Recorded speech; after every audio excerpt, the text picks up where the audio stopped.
Hello, welcome to Todd Miller TV, here with Las Vegas attorney Ryan Alexander. Ryan, thanks for letting me come to your office. I'm at your office today. It's pretty cool. Thanks, Todd. Okay, so here's the question I get all the time.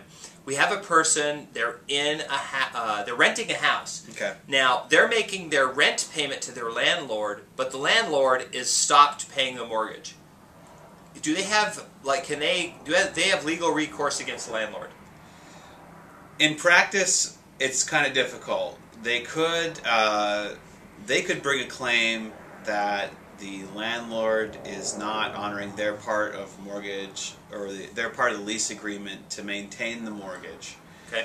But in practice, it's probably kind of difficult because the cost of bringing a lawsuit or something to enforce it is probably more than the landlord is behind, or more than the renter is going to spend. Like if you're spending $1,000 a month, probably doesn't make a lot of sense to spend $5,000 or $10,000 with an attorney to force the landlord to pay. The problems with the landlord are more likely to come from the mortgage company, because if the mortgage company knows it's a rental property, then there is probably something hidden somewhere in their mortgage, or that's in mortgage paperwork, that says that they're entitled to the cash collateral, which is the income that comes in from the rental property. Anything that's bought as a rental property or commercial property has a clause in it, that in the mortgage, that would say the bank is entitled to the rent payments. Okay. So we call that cash collateral. So the bank is owed that. Now the catch is when it's a property that you buy as a primary residence, keep it for a couple years, move out of it. Whether or not your mortgage would have that, I'm not sure. Right. But I know that banks are certainly keen right now on getting cash collateral.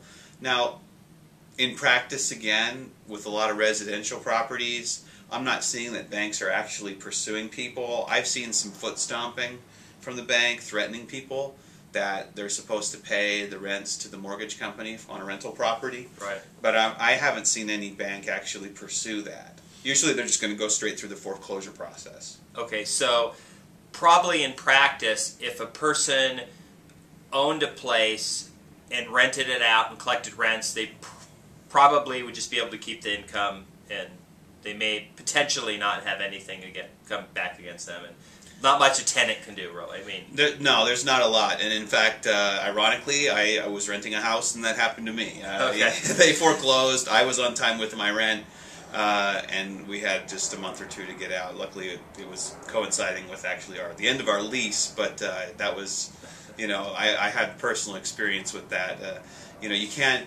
The hard thing is that it's just such small numbers. When it's $4,000, $5,000, $10,000 that the tenant thinks that the landlord should have paid to the rent or didn't.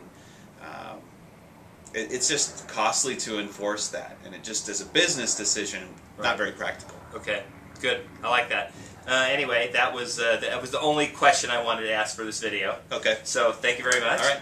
No problem. All right. Okay. If somebody out there has legal questions or wants to get in touch with you, how do they do that?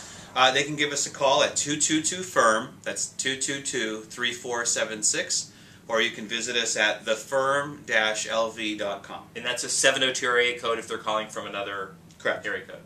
Awesome, thanks. All right. All right, so that's my update for today, and hope to see you on another video. Thanks.